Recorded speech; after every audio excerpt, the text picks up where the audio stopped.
Oh my gosh, guys, I just made the biggest mistake before going out and doing a MAF test. Look, you don't want to do this. Yeah, well then again, it may not affect you, but it's certainly affecting me right now. This run is very fascinating, and I can't believe what happened. We have a problem. And the problem started in March of 2020. We all know what happened. He joins us now with the latest on the major moves from the federal government. Down on the crowds on public transit, only saying social distancing, even in a jam-packed subway car, and letting people stay home from work are the best things to do. Some of us decided to not get out of bed. Some of us decided to bite our nails. Some of us decided to just hunker down and wait it out.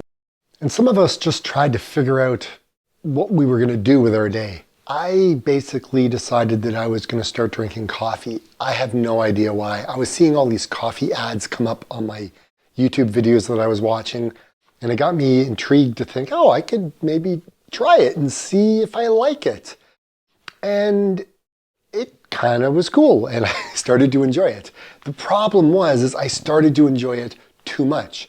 And I would have 1 cup of coffee and then maybe have another cup of coffee in the day.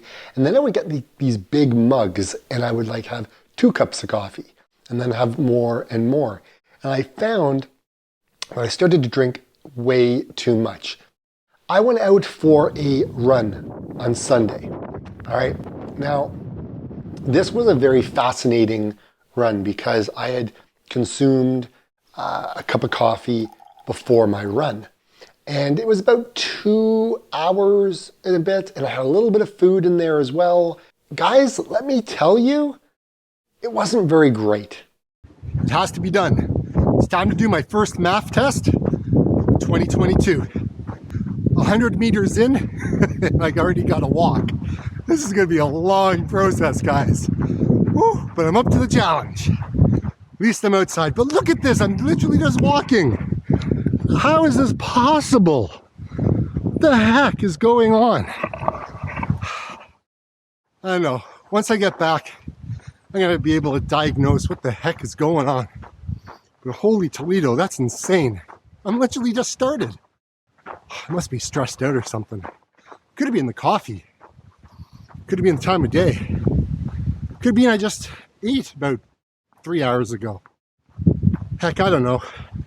Maybe I'm just breathing. There's so many different things it can be. This honest assessment of my MAF test is really going to be eye-opening, very discouraging, but it's exactly where I'm at. This morning for a run, and I thought, hey, this will be a good comparison to how I did on Sunday. And so while I was out running, I started to look at my heart rate and look at my numbers and look at my pace and see how I was feeling and how I was breathing. And it was very eye-opening in a lot of ways. Sit back, have a cup of coffee. There's nothing wrong with that. But I found that when I started to drink too much of it, I started to love this way too much. And I bought so many different packages of coffee because there was so many different types. And then I wanted to experiment. And then I would experiment, and then I would buy 1 box, and then I would buy another, and then another. And before you know it, they were buying it from me for Christmas. Coffee really does affect my running. So if you were training using the Maffetone Method, a.k.a. heart rate training, a.k.a. aerobic base building, you want to hear about what this run looked like for me, because I don't want this to happen to any of you guys and think that it's you and that you're failing, because you're not. You're doing just fine. It's just what we put in our body and what we consume really does affect our heart rate. And it's not just a little bit. So on Sunday, when I went out for my run, I had a couple of coffee like I had mentioned before. And so I went out. This is interesting. So what did I consume? I had 1 cup of coffee. Well, maybe it was about 1.5 cups. 10 kilometers, 1 hour, 30 minutes, 32 seconds, 9:03 kilometer pace. And my Strava score was 84. Strava score basically is like your heart rate and how hard you're working. My best heart rate average in here was 139 beats a minute. My average heart rate reserve was 67%. 192 watts. Temperature was -3, feels like -10. Okay, nothing extraordinary. I did the same run, okay? Now this was more of a walk, guys. As you can see, my cadence was 137, so I really wasn't running. 136 beats a minute, okay? That was my average heart rate. Guys, it was crazy. This is where I had a little stop. Unbelievable seeing this, okay? This is just walking. I just felt, I don't know, man, totally out of sorts. Didn't feel great. If I look at my laps, right? 135, 135, 134, 136, 138, 130, you know, all the way up, right? And then you can see the pace that I was running at, like 39, 910, 922, 855, 854, 933.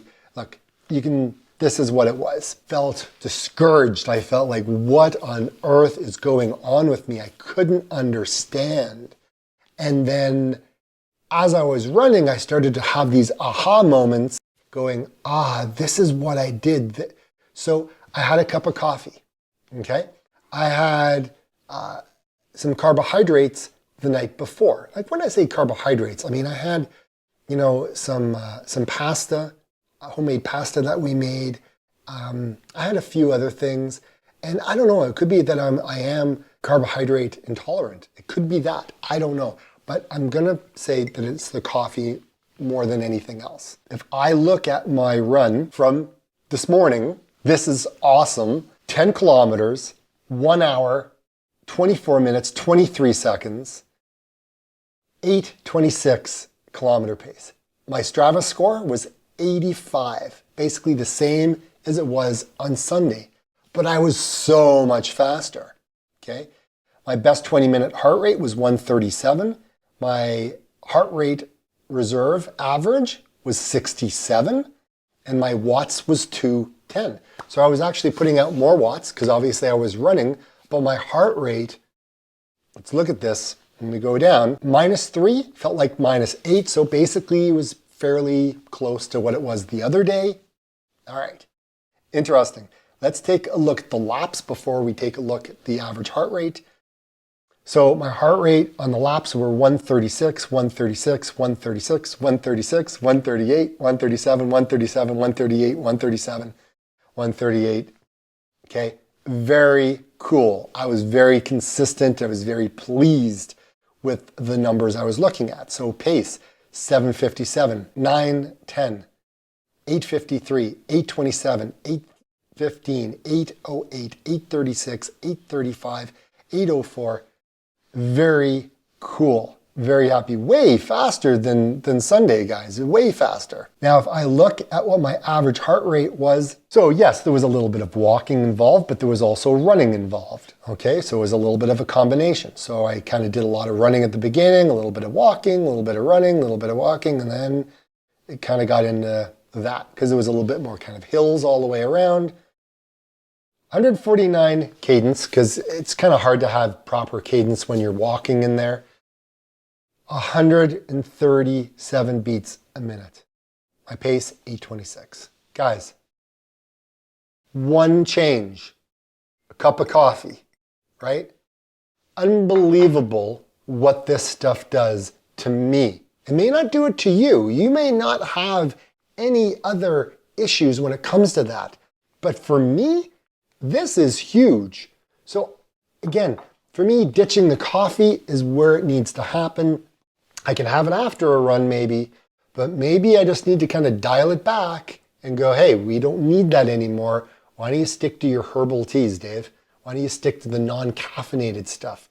Because this stuff has an effect in my running, and I just don't want you to go through the frustration of trying to figure out what's going on. I just did it. I just proved my little example here. And again, it's for me, right? You may want to try it yourself, but don't get frustrated and go, this isn't working. Stimulants, caffeine makes a difference when I'm heart rate training. It's plain and simple. It's just the way it is. Now, if you want to figure out how you can get better your running, this video right here can really help you if you're struggling trying to run using the Maffetone method. Click right here. I think it'll help, guys. So like I always say, get out and run. See you on the next one.